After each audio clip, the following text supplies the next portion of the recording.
What is up? Welcome to the NBA Rundown, brought to you courtesy of Run Pure Sports and Run Pure Bets. I'm your host, Astaire, joined today by Tyler Hicks and JSU. And JSU, before we came on, I asked you, are you ready for some James Harden slander? The Nets have lost 6 in a row, and this one was arguably their worst yet. They fell to the Sacramento Kings last night. What are your thoughts on the Brooklyn Nets here, man? They're now 6th, right? I mean, this can't be a play-in team, can it?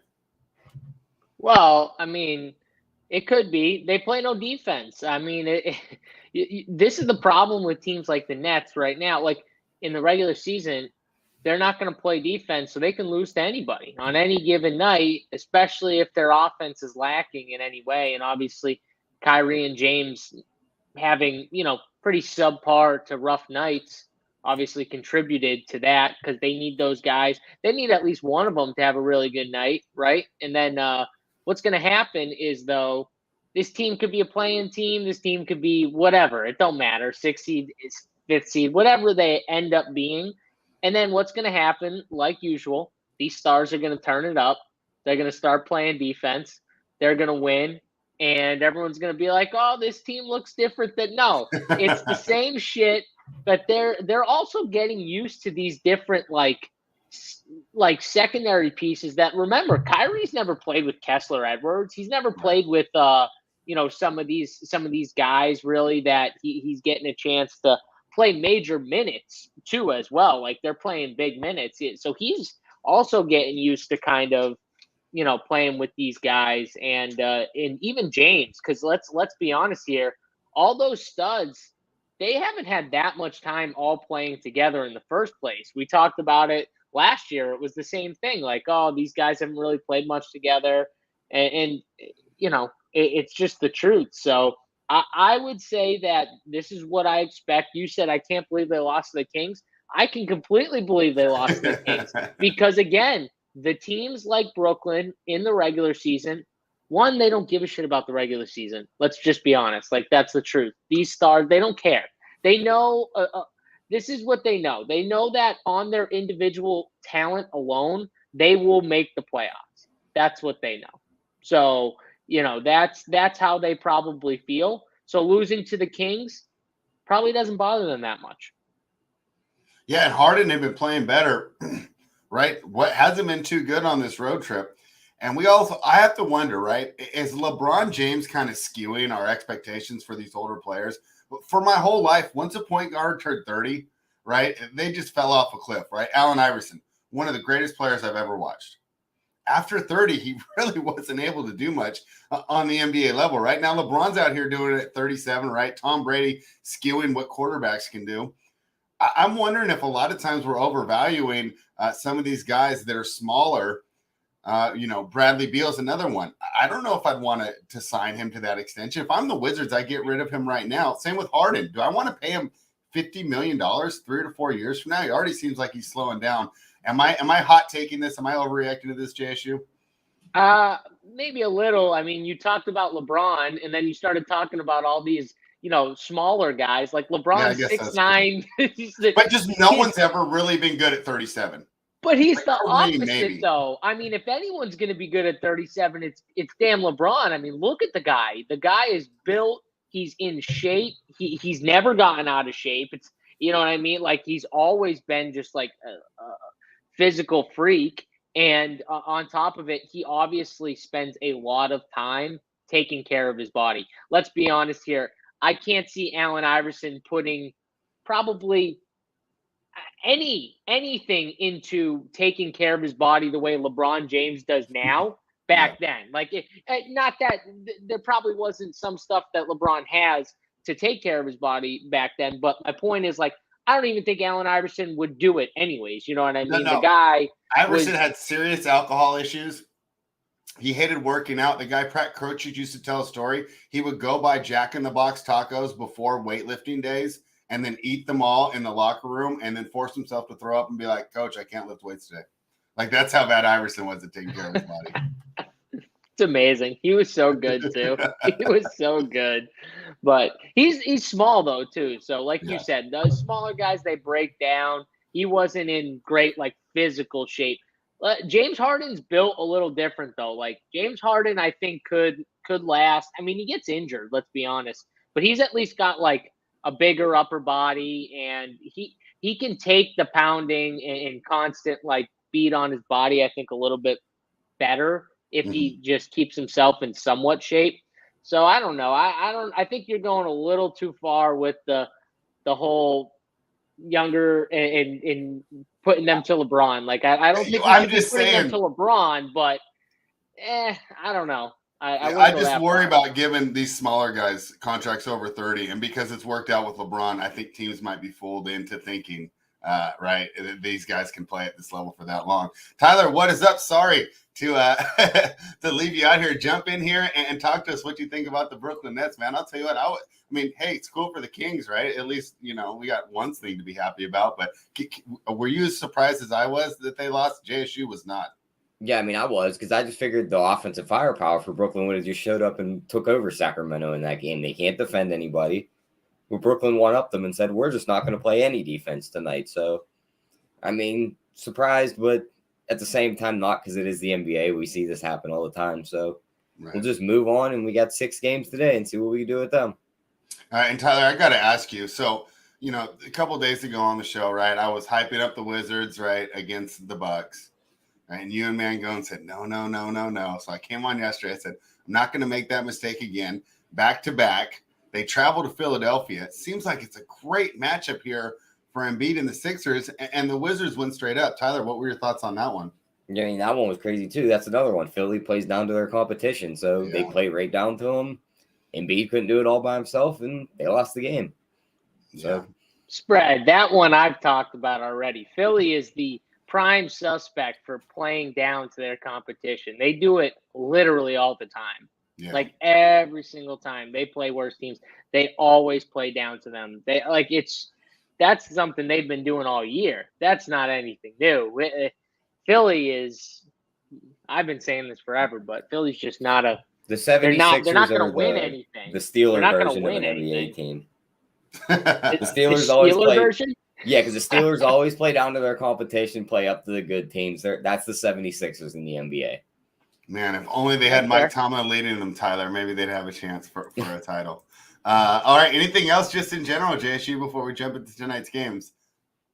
That you noticed since I've talked to you? I think it's kind of, I don't know if you guys have been watching some of the Up to Lock shows, but I've been talking about it a little bit the last week or two about all these teams when all these starters are out, right? And you got like the secondary bench guys or the G League guys that come in and they're hungry, right? They got something to prove. A lot of these guys, they're sitting behind, they're waiting for their time. And these guys come in like good players, good teams, full strength pretty much, and they come in and they look at the team that they're facing and they're like, oh, the Brooklyn Nets like backup 5 in the G Leaguers, like, oh, we can handle this. And they end up, getting punched in the mouth and they're down at halftime. You know what I mean? And then they have to come back. Like, what do you guys think of from a betting side, like taking advantage of that? Like, look at Denver yesterday. So all of a sudden Jokic gets ruled out, which I got to give my boy Big T called it on the Up to Lock show. He said, stay away from the Nuggets. He said that, don't mess with them. He said, I got a feeling about Jokic and playing on, I think it was 3 out of 4. And obviously the back-to-back and stuff. And he was like questionable. So he's like, yeah, I just don't trust it. Ends up sitting. And, but they still like covered. The line went to 6.5. The team fought. They play. Like, what do you guys think of that? I know Utah was down guys too, but I'm just saying, like, in general, we've seen it all year, right? Look at the Spurs in Golden State. I go back to that game. Golden State was literally, they had Jordan Poole. I mean, Moses Moody looked, the Spurs were giving him open threes like the whole game, it felt like. He looked great. And all these other random Golden State guys, Jonathan Kuminga got out of the doghouse and played well. How did the Spurs, like, how was that game? How did they not stomp on them? I just, like, what do you guys think of this in the NBA right now? Is it just that teams don't take it seriously? Like, they must come into the game knowing that they're going to win, right? Like, that's got to be it. Go ahead, Tyler. You start, and then I'll give mine. Yeah, I mean that's my guess is they're just coming in flat. And they're just overlooking these guys. Because I was on the Spurs the other night and they looked good for 3 quarters, and it looks like they just stopped playing basketball after 3 quarters. Outscored by almost 30 points in the fourth, and then they lose the game. But I mean, to be honest, I'd rather target unders when these guys are on the floor, because you could just have them spots where, like, yeah, they're playing hard, they're getting your defensive effort, and then they go down and shoot like 6 bricks for you, so there's just nothing you could do on the offensive end. So I kind of like the under better with those guys. And JSU, that's something that I've been targeting actually for a long time as an NBA bettor. And the idea, I just call it superstar subtraction. And the idea is, right, that the rest of the guys are hungry. They're excited about having a bigger role. And that translates to the defensive end. You get more of a team-oriented game. The difference is this year, like, they're pulling everybody. Like before, when I do it, right, it'd be like, oh, Embiid's out, right? But you still got Harris. You still got Maxey, right? That would be like how I would use it. It's kind of unprecedented for me when they pull everyone, right? Steph, Clay, Dre, Porter, right? And right, they're like maybe one regular starter. So this is completely unprecedented for me, but I think you hit it right on the head. These guys are hungry. And then the guys that are normally the role players, they get excited. They get the ball more, right? They get a chance to score, and I think it's translating to the defensive end. It's like prove it, right? It's like, this is my chance to prove it, where I know these guys, they're starters, they're not proving shit. They're playing, you know what I mean? Like, they've been starting all year.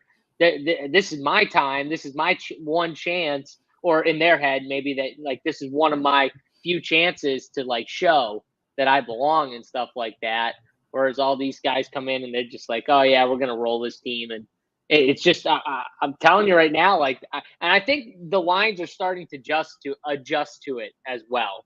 Because in the beginning, we were seeing massive lines where it was like you could take major advantage to it. I think they're starting to slowly adjust to, even when teams rule out literally 7 guys from their rotation, like, okay, we're not going to just make this like a massive spread. You know what I mean? Like, right. we're not going to go crazy on it, because I'll tell you right now, if I see like a double-digit spread off that, I'm just hitting the dog no matter what right now. Like, I think that's what you have to do. And if it blows out, it blows out. But they're not blowing out most of the time. It's crazy.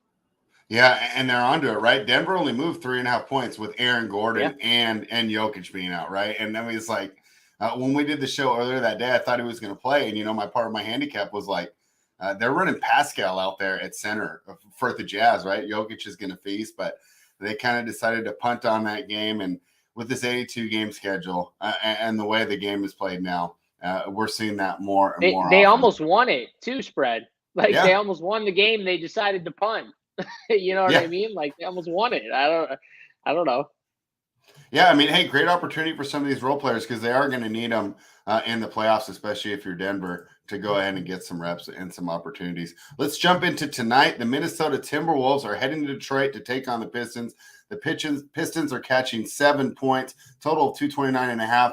The reason this line is so high is Cade Cunningham will be out for the Pistons, and he's been so integral to everything that Detroit is doing. But I do think, are we going to have a Jeremy Grant sighting tonight? Is he going to get some run here? And Cunningham's questionable now. When I capped it this morning, I thought that he was going to be out. Maybe Cunningham plays, but we should get some Jeremy Grant, and we should get some Kelly Olynyk, so a couple veterans back in the lineup for the Pistons. I'm not sure how to approach this game. My original approach is I like taking the Pistons when they're catching a lot of points at home, but I don't know how to approach them without Cade Cunningham. JSU, what are your thoughts? Yeah, it's tough without the Cade in or out news. I don't know. Like, I know he was originally kind of like ruled out of that game once he got hurt, and then he came back on the bench. But like, I don't know what you do if he's even remotely not 100%. I don't know how you roll him out there personally. Just, this dude's, clearly your best player, and I wouldn't risk him if he's not 100%. But you never know. We'll see. How maybe he wakes up, he's feeling better today. If he's out though, then this is a major boost to guys like Jeremy Grant, Sadiq Bey, probably one of the guards too, right? You have to think Corey Joseph, who's been playing some minutes anyways, but he gets a bump. So I kind of want to wait on that news to give like an act. I don't think I'm going to bet this game. I want to see like what happens. I do think right now, if I had to make a lean, I think the Timberwolves are a pretty solid team, to be honest. Like Mhm. my issue though is I think they're one of those classic teams. Like they're one of those teams that when they get up for certain matchups, like against Jokic, they got up. Like that was a Right. matchup where like Cat was like, yes, I'm gonna. You could tell he was showing something against Jokic. That was like a really good game. I I don't. I think it would be dog or pass, but I don't know right now. I want to wait on the Cade news, so I'm probably going to stay away from this game just because who knows when we get this news. It's probably going to be closer to lock. If he's in,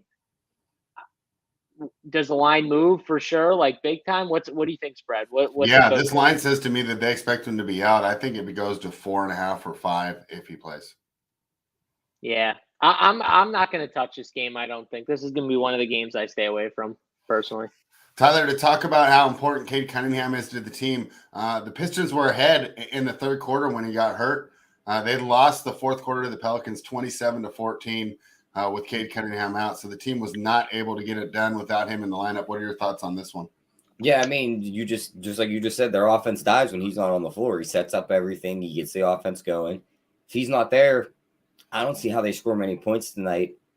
The Wolves could blow him out, but that total seems a bit high here. I like the under. Mm-hmm. And then he's just like JSU said, Cat does get up for big matchups. I think he get 25 points in this game, though. I mean, he should just be able to feast on these guys. Mm-hmm. It's 25 plus points and wins plus 200. You're basically shaving those 6 points off. They just got to win the game. So I like that. All right. I like that a lot, too. Let's talk about the Miami Heat, who are heading to San Antonio to take on the Spurs. Wow, this line's moved a lot. Who's out for this game? Well, DeJounte's questionable. That But must all be the it. bigs for San Antonio are out. Pretty much like all of them. Keita Bates, Diop, Landell, Podol, they're all out. Okay. And Well, Murray's questionable. Yeah, this was 2.5 when it opened. Now it's 6.5 for the Heat. So I guess that means that they expect Jimmy Butler to play. It looks like Kyle Lowry will finally be back after dealing with some personal issues, and PJ Tucker is also probable. No Yurtseven there, which is too bad. He's become a Run Pure members that are fond of Yurtseven this season. No Caleb Martin. Markieff Morris, will he ever play again? So that's how we're looking at this one. Man, I really liked it. Jokic ended his career? Is that what you're saying? So, he ended his career? Yeah, we haven't seen him ever since then, man. That's what you got. You got to think twice before you Euro foul those big Euros, and Morris is the question mark here. Boy, at 2.5, this seemed like a really easy game to get involved with. Now I think the line's right, especially with all the bigs being out. I mean, I like Miami to win, but the 6.5 point spread seems right. Did I read off the total here? Maybe that's a better way to approach it. The total is 223. What are your thoughts, JSU? Yeah, I'm going to lean the Spurs here right now. I want to see if DeJounte's in, but I've been saying it all like these. I think the Heat are the better team, clearly, but in San Antonio, I'm going to take the dog here. Hopefully DeJounte plays. But even if so, like we've seen it, these teams with less, they still find ways to cover, hang in games, and hang around. And yeah, I'm going to lean the Spurs right now, but hopefully DeJounte plays because I definitely like it a little less if he's out. All right, our guy, We the People, who we got to give him credit. He did give out the Kings as a money line winner last night in the chat, so we'll give him credit there. He's asking if the Heat game's suspended. No, they moved it. So they moved it. So the time changed. I don't know, something about weather over there. Yeah. So they moved it. It was supposed to be a game that started at, I think, 8:30 Eastern time, and they moved it to 7. And they said it was due to weather. So I don't think it's suspended. I think it was just moved for weather purposes or whatever they got going on in San Antonio. All right. Tyler, how are you approaching this game? Yeah, I mean, no bigs on the floor for San Antonio. Bam and Jimmy should just have their way on the inside today. Rebound prop for Bam's 10.5. The rebound prop for Jimmy 7.5. I like both the overs there. I mean, this is another spot spread. I think I'm going to look at the under here because I think Miami's just going to clamp them down. If DeJounte's out, the Spurs could still put up some nice points, but he is the engine that runs that offense. they could come to a screeching halt. So I like the under. I think Miami wins, and I like those props on Jimmy and Bam. JSU, is there enough value on the board where I can run Jimmy and DeJounte in a lineup here? And would you advise that, or am I kind of getting too aggressive? Yeah, I think there will be enough value, on the board, because I do think there's going to be some value from San Antonio that you can play just with the guys that are already out. Remember, DeJounte's questionable, Doug McDermott's questionable. They got other secondary. But we definitely get the news before lock with the time. Right. So that's nice. Right. So we're going to know for sure. And then Cade. I mean, if Cade's out, then you might get some value from Detroit. You know what I mean? So that's another thing that you got to look at. I do think there's going to be enough value. You also have the Atlanta situation with Trae Young, who didn't go through shoot around. So does he play? If he doesn't play, you're going to get value from Atlanta, because some of these Atlanta Hawks guys are pretty cheap. I mean, we'll talk about that game in a second, but I think Kevin Huerter is still like 4,500 or something like that. Dude played like 38 minutes. So, let's just go straight to that game then. The Hawks are catching 4 at home against the Suns, total 226.5. Suns, best road team in the NBA this season. I think they're like 19-4, 20-4 on the road. They beat the average point spread. Like, not only do they cover on the road, they average covering by 4.3 points per game. I mean, it's like it's not even like luck coming down to the last basket. They are just covering on the road. And I would argue they're playing the best basketball in the NBA right now. And I don't think I'm going to get much pushback from either of you guys when I say that. They're 40-9, best record in the NBA, and they've been absolutely crushing it on the road. They head to Atlanta. This line says to me that they expect Trae Young to play because it opened at 5. So the Hawks have taken a little money. Of course, if he's ruled out, this goes out to 7, but I'd still like the Phoenix side. This is the one I'm the most definitive on. I'm going to just keep betting Phoenix until they come back to earth. But right now, they're living up to the name, the red hot scorching Suns. What do you think, JSU? I mean, I think this is the lock of the night here. Suns -4. Give me the Suns here. How good they've been playing. I don't mind the under as well. With an outside shot that Trae doesn't even play. I mean, we don't know. He might play, he might not. But man, if he doesn't, that's a big downgrade. So yeah, Suns -4. I'll spoil it right now, but that's the best bet of the day in my opinion. So I'm going to be all over that. And you can't argue with how good the Suns have been recently. Like, just they've been the best team. Like right now, yeah, they do everything. I mean, can't argue. Yeah. And Ayton's been out for a lot of this run too. That's the other crazy part. Like, DeAndre Ayton has just been out for a lot of it. Yeah, but this team just gets it done no matter the circumstances. How do you guys feel about that? They said that that team might do some behind the scenes shopping of Ayton on the trade market before they have to pay him in the offseason. I mean, I believe that. I believe that they are doing that. Will they end up pulling the trigger, though, is the question. I don't think they will, because I don't think they'll get back what they want for him. I agree. But I don't think they wanted him to begin with, or they would have extended him when they had the opportunity, right, last offseason. And this was supposed to – remember when we were doing our previews, Tyler? I said, this is a storyline hanging around the team, right? They didn't pay Ayton. Will there be some dissension? Is he going to get selfish, right? Kind of like we've seen Schrader do in Boston, right? Like, I didn't get my money. It's a lot harder to be selfish as a big man, though. It's true. That's true. Because you need that point guard. When you're the guy bringing the ball up the court, like, you could be a selfish. Like, you can just keep the ball to yourself. Like, the center's got to get the ball first to be selfish with it. Yeah, I wonder too if there's some behind the scenes, like maybe there's something with Paul, and you would think that he'd be pushing for a guy like Ayton to get his money. I don't know. I feel like he's talked about it too a little bit too, hasn't he? Just like some he talked about it last year in the playoffs. Yeah, in the playoffs, like getting him the bag. He was talking about like got to get. Yeah, I mean, it's surprising they didn't pay him though. I was surprised. Yeah, I mean, I said it at the time. I'll say it again, right? I mean, I don't know what you wanted for him if you drafted him number 1 overall. I mean, he's averaging 18 and 8, and he plays good defense, right? And just surprising here. But James Jones he was huge against Denver. Think about it, like how big he was against Denver. I mean, you're going to have to play Denver again. I mean, you're going to have to play some of these some of these big centers like Utah and there's a lot of big guys you're going to have to get through in the West. I don't know what they want from them though. Yeah, I mean, but to be fair, right? Two years ago, the Suns were a laughingstock in the league, and James Jones has turned them around really quickly. So he's definitely built up some equity with that fan base as far as the moves that he wants to make, and it might just come down to like running backs. We're not paying big men anymore, right? I think that's part of the reason Rashawn Holmes ended up back in Sacramento. Unless you're elite, teams don't want to tie up that salary cap space.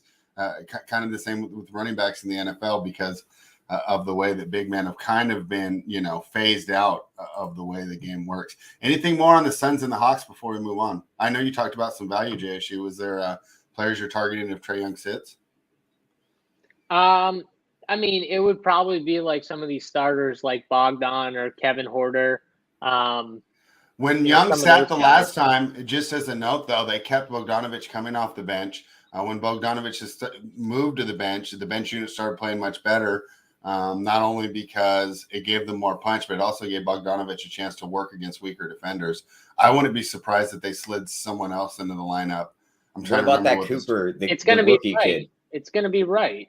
Oh yeah, they'll play right. They'll play right over him. Yeah, you're right. And Lou Williams is out. Yeah, too. Lou Williams is out. So that just gives them another now they're down another guard who's playing like 15 to 18 minutes probably if Trae was out. So you lose that. You got to think these guards are going to have to play some pretty solid minutes tonight if they hang around. So that's the question for me though, because the only guys that they really haven't been extending these bigs like massive minutes either. I know Capella's been on some type of seems like minutes limit, but John Collins even randomly John Collins minutes have dropped massively, and I don't know. I got a reason for that. I think I got a reason for it too, but what's your reason?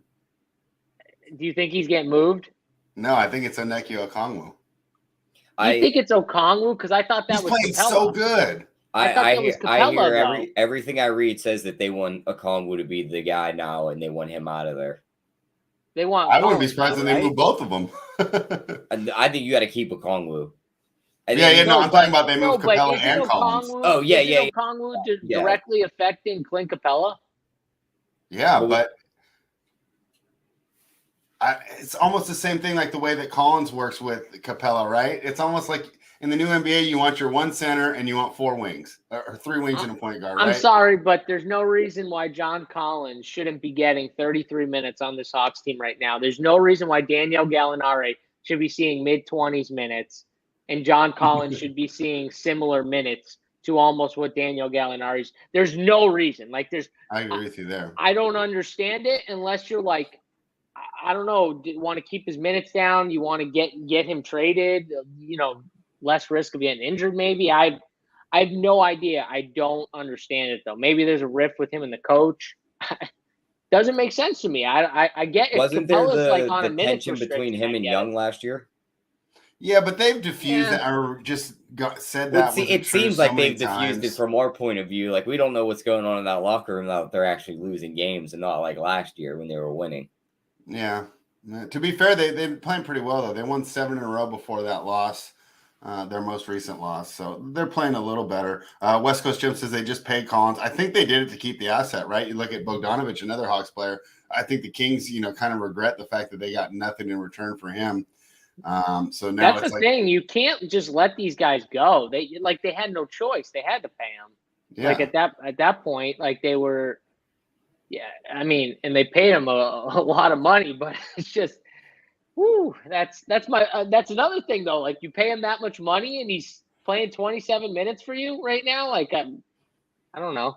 Well, let's take a detour real quick, JSU. Where does he fit? If they did trade him at the deadline, where does he go? San Antonio? There's not a lot of teams that you're if they had John Collins, right?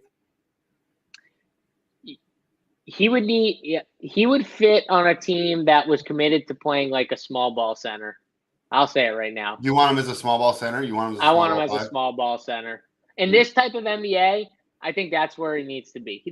I don't think he fits well with a big, a natural big man. I think that's why I don't think him and Capella, I love Capella with Trae because I think their styles fit perfectly for Trey, him rolling to the basket and Trey throwing the lob, but Trey doesn't have to he's not someone who needs paint touches. You know what I'm saying? Mhm. So if Trey just wants to take over, he can. He's not worried about feeding his big man Capella.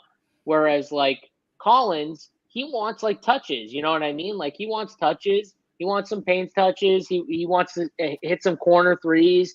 But that, I don't know. I don't think it works with Capella. Choose a route. You're either play Capella and have a different guy as your four, someone who can stretch it a little better, or go smaller.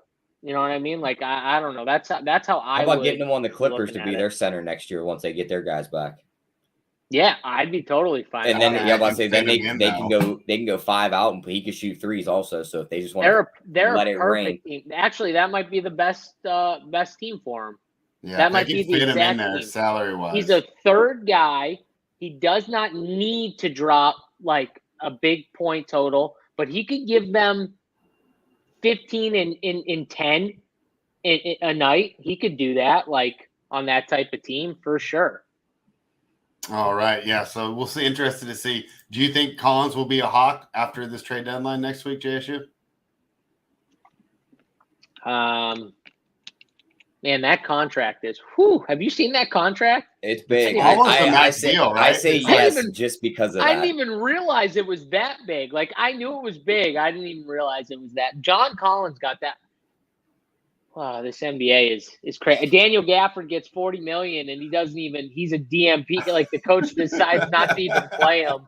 Davis out of Bertans rotation. getting paid, and he's not playing. There are some horrible contracts out there. I mean, I think John Bradley Collins Beal isn't and even the James worst. Harden are going to be that the next time around. Maybe not the first 2 or 3 years, but the fourth and fifth years, if they extend those guys. Do you want to be paying a 35-year-old James Harden $50 million? I'm going to say it's going to be tough to move him with that contract. Yeah. That contract is. Whew. Tyler, do you think Collins will still be a Hawk after the deadline? I think so, just because of the contract. You're just not going to find somebody willing to take it. And unless he deals into the team we just talked about, the Clippers, and they get back a package of Kennard and one of their bigs, I don't see what you do here with them. There's just no money matching that matches his talent. To match that contract, you have to give up a star player, and no team's doing that. So he'll probably be in Atlanta after that deadline. Yeah, it seems like a lot of these, proposed trades that all the fans are loving so much are just kind of falling to the wayside. Do you think Bradley Beal stays? I think they'd be stupid if he doesn't. I think he's getting the Kemba Walker treatment. I think he's getting signed and traded in the offseason. Because what's up with those comments? It's the first time he's entertaining. You guys see those comments? Something about him entertaining, oh, I want to be here, but I'm. What does that even mean? You prefer to be here, but you're listening. You're okay if you get traded. Just say you don't want to be there, or just say you don't like X players on the team or the coach. Come on. Well, I think he wanted to be one of those one-team guys like Dirk and Kobe, right? That just played there, and was a franchise icon. But now he's realizing, are you really an icon for just making an 8th seed, every year and losing in the first round? So, I think they should trade him to a team they could, for the next 2 or 3 years, he'll still be effective, and then you eat those last 2 years of the deal. I heard a trade proposal. They send him to Philly for Ben Simmons. But the packages have Tobias Harris going back to Washington, Davis Bertans, and a few more pieces going back to Philly. And it's if Bertans can find that shot he had 2 years ago, God, he'd be a nice power forward next to Embiid standing in the corner. Yeah, he would. God, It's give been me a couple of years. Bradley Beal and Embiid. Yeah. With Tyrese Maxey. Whoo. And Seth. Yeah, give me that team. Give me that team around Embiid. I mean, you know how many open looks Bradley Beal would get every night? That's the perfect lineup around Embiid. Just get shooters around them. Exactly. He would work literally half as hard to get way better looks with Embiid on the floor. He would have such a great career if he got on with Embiid. They get that lineup with Maxey, how he's improving, and then you got Seth Curry still and Bradley Beal. You push Bradley Beal to the 3, which he could do in this type of NBA. I think he can play and guard the 3. Give me that type of lineup right there. Yeah, let's hope that they shake some of this stuff up. I'm worried that we're going to have a real dud of a trade deadline here. Let's talk about the Chicago Bulls. They're heading to Toronto to take on the Raptors. All right, this line moved too. This was 2.5 last night as well. Now it's out to 5. Why is that? Let me Zach find LaVine, out right questionable. Yeah, Zach LaVine popped. Questionable. I guess that makes sense. He's worth about 2.5, especially now with the Bulls not having Lonzo Ball and Alex Caruso. Makes them a really offensive-oriented team. With LaVine out there, they have the balanced offense because they can score from the guard. DeRozan can score from pretty much anywhere, and then you got Vukovic down low, but he can bring the opposing center out. With LaVine out, they do become a little bit more one-dimensional with just a bunch of DeRozan mid-rangers and Vukovic post touches, which aren't always the most effective shot, especially against a team like Toronto that has the size and length. They're not going to be bothered by switches. Any of those guys can go ahead and make the switch to Vukovic and still perform pretty well here. Chicago beat Toronto on January 26th. It was 111-105, but that game was in Chicago. This game's in Toronto tonight. I like the Raptors. I think they get it done. I loved it at the first number. I still like it at the -5. JSU, what do you think? Yeah, -4.5. I'm seeing it on DK right now. I agree with you. The first line was obviously the better of the two if you got it there. But I like this spot. I like Toronto. Also really like shooters in Toronto because there's nobody there. There's literally no fans. And it helps shooters tremendously. A guy like Zach LaVine, I thought, would have been a really good spot to target like a points prop over or a 3-point prop or whatever it was. Obviously, he's questionable, so there's no line on him. If he ends up playing and stuff like that, I would be looking at his point, whatever his point. I would look at his points prop, his 3-point prop, stuff like that. Because, man, when there's nobody in the gym and it's just like you and it's a completely different type of like shooter experience for these guys. And I think Gary Trent's point prop too. I mean, it's -160. So, but 19.5, the dude's been on fire. You could just take 20.5 on FanDuel JSU at -110. Yeah, give me that. I did read something. He's shooting for some record. Yeah, I'll fill you in on that. I actually should have popped that there in the intro. It's for his 6th 30-point game in a row. And the record he would be breaking is held by DeMar DeRozan, who's going to be on the other side of the floor tonight. So that should be a lot of fun. I think with that record being out there, especially if they're ahead, right? If they're up by 10, up by 12, I think his teammates are going to try and feed him, right? Maybe, say, hey, this is the new generation, DeMar. It's no longer your time. I love the Suns bet, but I think that's my second favorite bet of the day, and that's that Gary Trent points over, especially at the 20.5. Did you guys see the guy that made $40,000 off him in 2 nights? No. His points props been set at 17.5 while he's been doing this. FanDuel posts those alt lines. Well, the dude sat there and put like 5 G's on the 17.5, another couple G's on like 25 plus, another couple G's on 30 plus. That 30 plus number is like plus 1,000. Well, then they played a back to back, and they played again the next night. Turned around, and did it again, and all of them hit again. Wow. That's what I'm liking in that one. He's on fire right now. Yeah, you just ride the hot hand with these shooters when they get like this. So love the calls on his props. The other props I do like in this is the game where I definitely like a bunch of props, but Fred VanVleet is plus money, plus 110 at 7.5 assists. When he's going to be feeding Gary Trent and all these guys. He's went over that number in 4 of his last 5 games. I'll take the plus money on that prop. I also think that if LaVine were to be out too, another guy whose assist prop is interesting to me is Io, but it's -165. I don't love that. 4.5. I mean, because Tyler's been smashing that. Tyler's in at 2.5 before, right? Yeah. He's been good. So looking at these player performance doubles, JSU, they have Gary Trent 20 plus points and Toronto wins plus 160. And then 25 plus points, Toronto wins plus 360. I like that one. I think we got to play both of them. I would bet both of them. There's not a 30 plus point. Just to score 30 tonight, he's plus 520 for him. 35 plus 18-1, and he's not in the 40 plus tier. Just DeRozan. I would if you can get that on FanDuel, I would bet one of those. Yeah, I definitely would bet one of those. I like Toronto to win here at home, especially with the Levine questionable. I mean, if he doesn't play, it's even better. But either way, I still like Toronto, and just to take them winning and that points. I mean, Gary Trent has been on fire. I love that. I still can't believe that Portland traded Norman Powell for Gary Trent. I mean, what were they doing? So dumb. Let's move on to the Kings are coming off a win. Now, this just went off my board for some reason. I checked Basketball Monster. I don't see like any news that would change it. So the Kings are coming off a win. How rare is that? Now they head to Golden State, who's a team that, when Golden State was good and the Kings were bad, the Kings usually traditionally played them tough and would cover a lot of spreads against them. Coming off a win, I'm not so sure. The line was 13 earlier. It's not up on Bookmaker right now. Tyler, do you have a line? Oh, it came back up at 14. That must be because Steph Curry was ruled in for sure. Wiggins in for sure. GP2 and Klay Thompson. The only ones the Warriors will be missing is Iguodala, Bielika, and Porter. So no Bielika revenge game narrative for Travis Mangone on the Hardwood Live show, but we'll still get it done. Man, I like to fade the Kings, JSU, but 14 points? I think I might take the points. What do you think?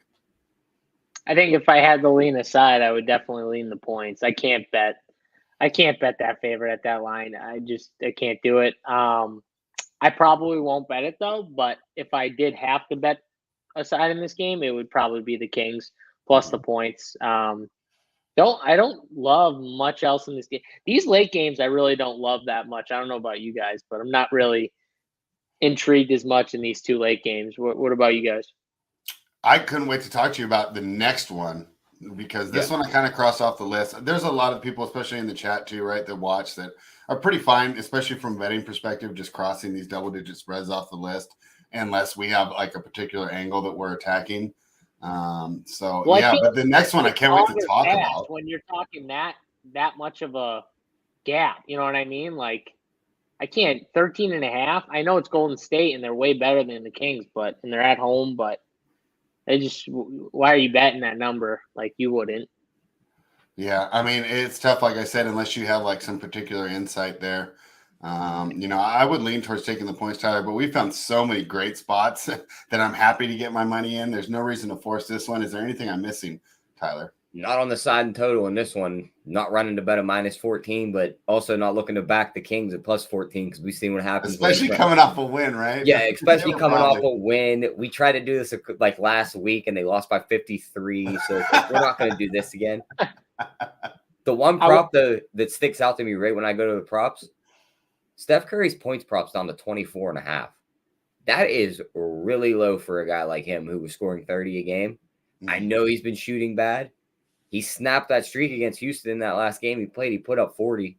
If that hot hands here tonight, he's going to blow that 24 out of the water unless they win this game by 50. So give me that over 24.5 in this game.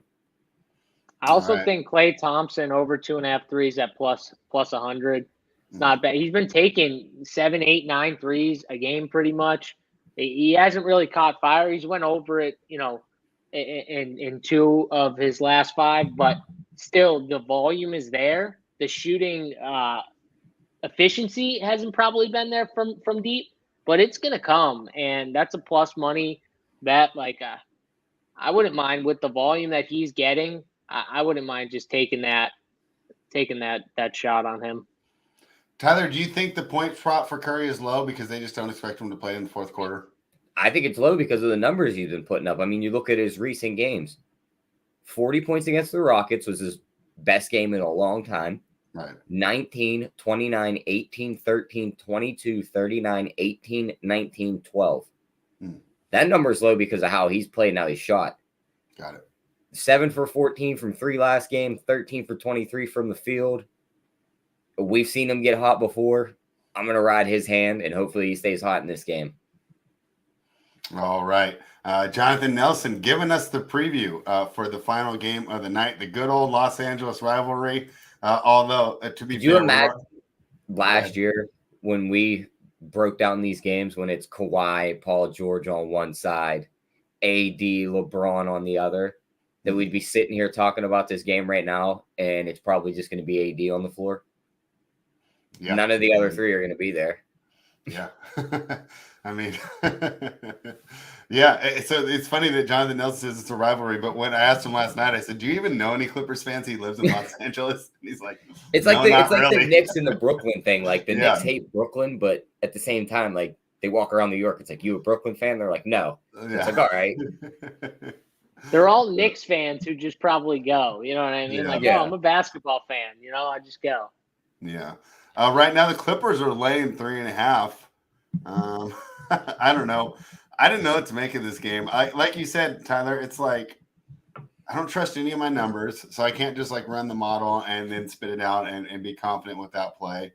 And boy, these Clippers have been so inconsistent, right? Some nights they're like, oh, you know, we're this scrappy, never say die team, and then other nights they just roll over and do give up, and I can't figure out, you know, like what the indicator is, what's predictive of it, you know, when you're going to get a good effort or when you're not. You got to think that the Lakers have to be a little motivated, right? Hovering in that play-in area right now. Of course, Anthony Davis has heard, you know, all the criticism, and I've been one of them, right? Saying that, hey, you know, he's basically Robin. He can't get it done on his own. That's why the Pelicans never won, you know, and he needs LeBron to come back. So I'm sure he's got to be eager to show that he's the man. I felt that he did that against Portland last night as they got the win and the cover. Now they play on a back-to-back. This will be the Clippers' first game back in Los Angeles, though, after a road trip, which is never good. JSU, what do you think? Yeah, my lean is probably the Lakers. I don't really love either of these teams. They're not teams that I want to bet. That's why I don't really like these late games a ton. But I do think that AD could be the X factor in this game here. Like, kind of like he was huge last night. I mean, I don't know. I'm not strong on these two late games, to be honest. Like, I did not like these. I'm definitely stronger on two other games on this slate. These are two games that I don't know if I want much to do with. I mean, how can you trust the Clippers and what they're running out there night in and night out? Like, I feel like it's completely different. Some nights Amir Coffey looks like he's their main stud. Other nights, nothing. And then some nights you got like Reggie Jackson playing monster minutes, and you know, other nights he's playing nothing. So it's like, what do you make of teams like that are so hit or miss with their roster and what they're trying to do with their rotations and stuff? Yeah, Tyler, how do you trust that? JSU and I are kind of lost on how to approach this one. You're going to lead us out of the wilderness here? How are you approaching this one? I mean, FanDuel just took it down, but they had Russell Westbrook's triple-double mispriced so bad. I wanted to get to it. I didn't want to cut you guys off, but it's gone now. They suspended it because they knew it was wrong. They had him 33-1 to get a triple-double tonight. He is 3-1 on DK. Yeah, it's probably supposed to be 3-1. They added a number. Hopefully someone hit that. Yeah, that number's way wrong. If that number's still up on anybody's board, bet that, because he was a point away from a triple-double last game. There's going to be no LeBron in this game. I know they have Anthony Davis rolled as probable. Wouldn't be surprised if he gets rolled out because they played last night and he's just out there by himself running around.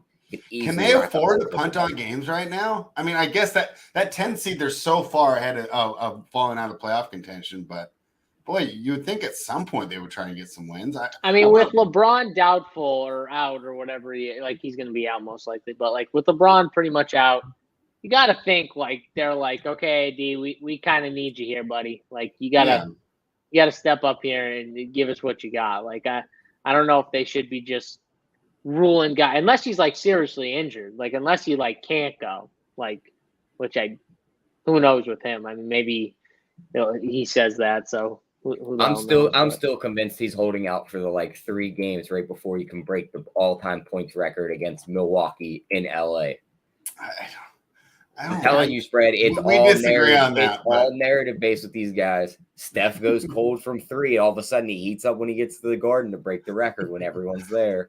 But everybody does. Why wouldn't he want to break it though on like national TV? They've had like 2 games that are like nationally televised. He didn't want to like.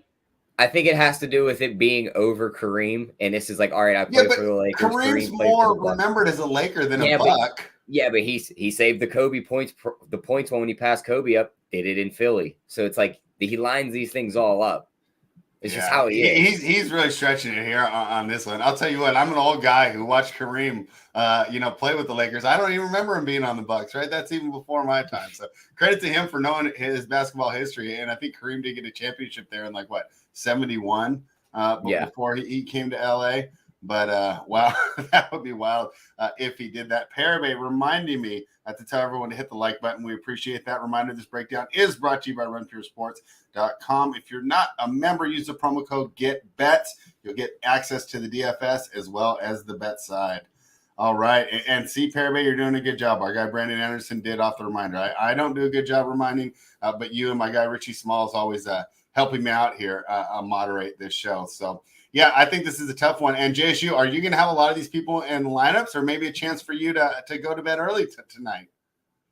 I mean, definitely not go to bed early tonight. I can't not watch the shit show of the Lakers Clippers game. Come on. And then we got your Kings on. I mean, how do I not watch Kings basketball against Golden State? I mean, that just sounds like a terrible. Did you see the crowd last night? What do you want me to do? Go upstairs and actually listen to my fiance talk about her day? I mean, Jesus. No, honey, the Kings are on tonight. I love you. Good night. I mean, I think I have more people in my living room than they had in Golden One Center last night. You know, I had a couple friends over for dinner. It was more than they had.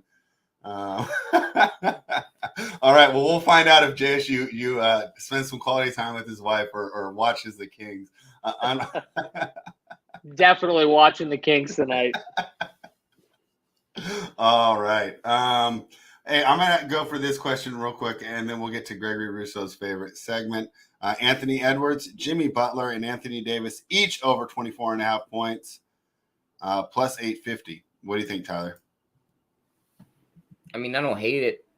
The only worry is Anthony Edwards has been shooting the ball bad these last couple games, and he's almost deferring to guys like Cat and these other guys in that offense. Mm-hmm. Unless that shot gets hot tonight, he might be the guy that screws you, because I think Jimmy will probably grind his way there, and AD is just going to force his way there because he's going to get a ton of shots if he's on the floor. So I don't hate it at plus 850. Only worry there is Ant Edwards.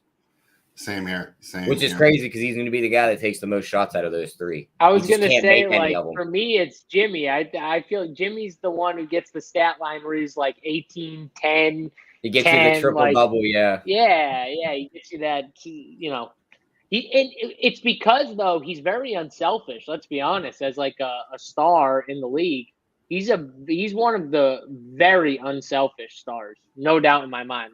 The number one guy on the team that he is just he'll get guys wide open looks over himself. I've seen it many times. The only time he gets super aggressive in me basketball is when you can tell they get down early and he just gets mad, and then he starts bullying people, posting them up. When he gets someone smaller than him on him, and he'll just bully him down low. He'll draw a bunch of fouls. And you can just tell, okay, he's trying to get his right now. He's getting to the free throw line. He's trying to slow the game down.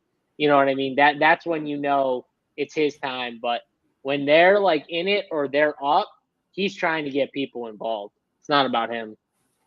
All right. Yeah. So definitely. There's a reason it's priced at plus 850.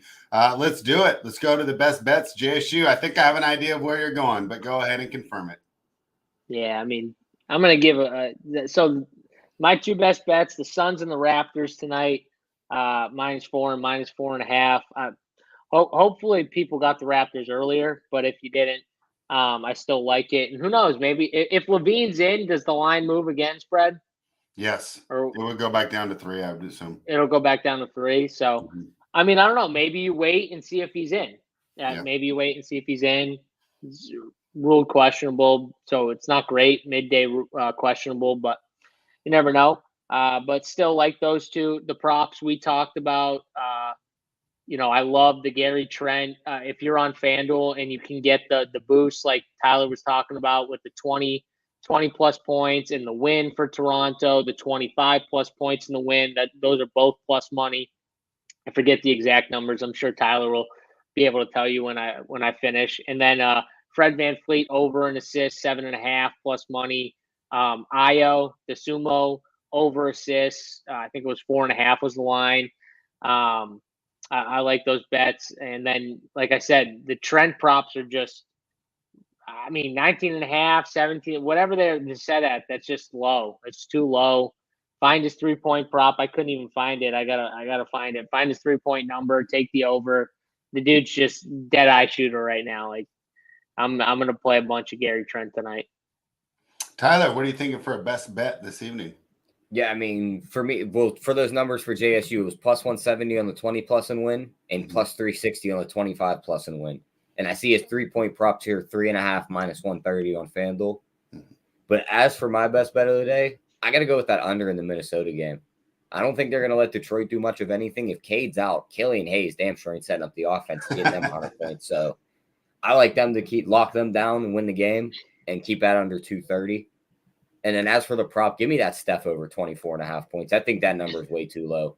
He might be starting up his tear again to get back into the MVP talks. He could have 30 by halftime tonight. Yeah, all right. I like those as well. I'm going to kind of piggyback off you guys. I'm going to take the Phoenix Suns. Ooh, DeJounte just got ruled out. We're getting news now. DeJounte out. DeJounte just got ruled out, spread. Oh, Bagley out. McDermott out. Who out? McDermott. And Marvin Bagley for the Kings. So are you going to be loading up on Spurs tonight then, JSU, you think? I mean, there's got to be a ton of value now. I mean, the bigs are value. Now the guards become value. I'll say this right now. I mean, I think Devin Vassell is probably the best value Spur. Mm-hmm.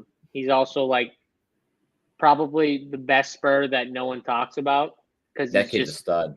He's a stud. I keep saying it. I said it about DeJounte the first time. Literally, like after the first 2 games I watched him, I could tell the dude was going to be so good. Devin Vassell is going to be really, really good in the NBA.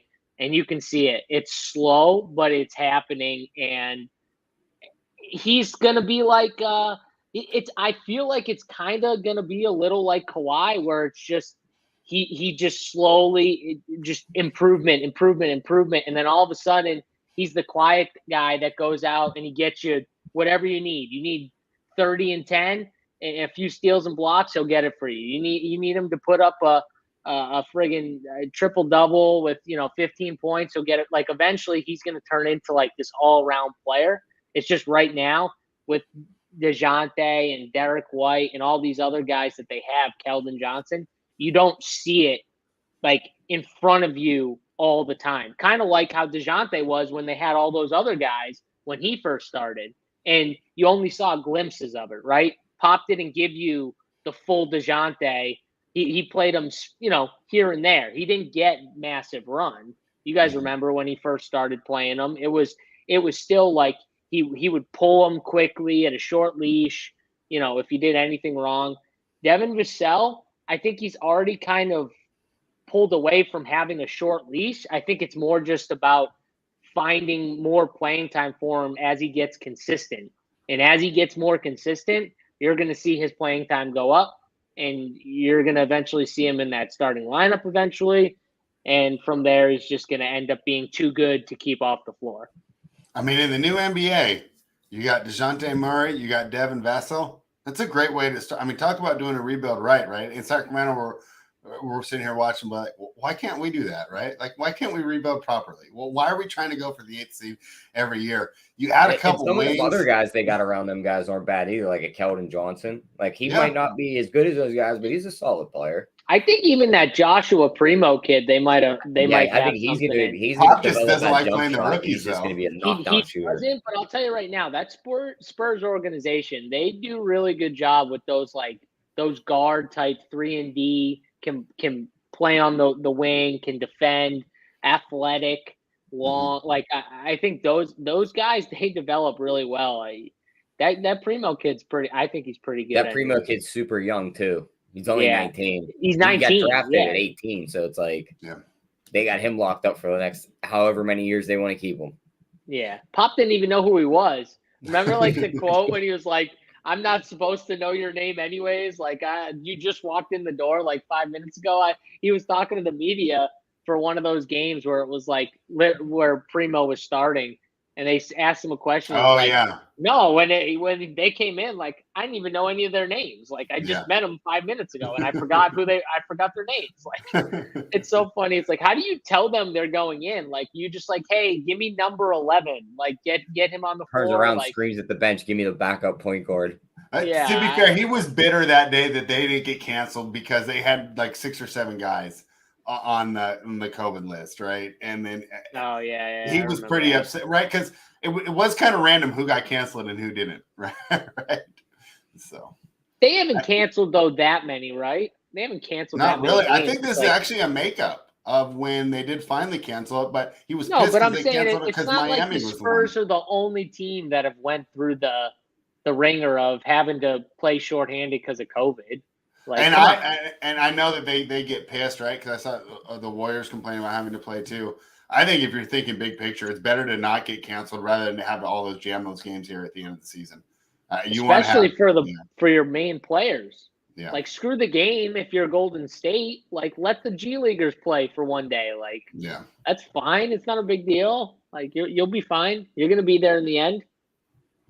Yeah, well, as a teaser, JSU does like Devin Vassell for some value, but to find out the rest of the value that he and the Run Pure team are going to give, you need to become a member of Run Pure Sports. That way you can watch the final countdown. It's premium content only. If you're not ready to take that plunge, of course, Hardwood Live goes live in 10 minutes, and that's free for everyone, just to give you a taste of the content, and they do a great job every single day and have a lot of fun doing that show. So thank you, everybody, for watching. JSU, thanks for hanging out again. Always good when you're on the show. Tyler, we're going to turn this thing around one way or the other, right? Not our best week, but still feeling pretty good about all the reads. Thank you, everybody, for watching us. Like the video, subscribe to the channel, and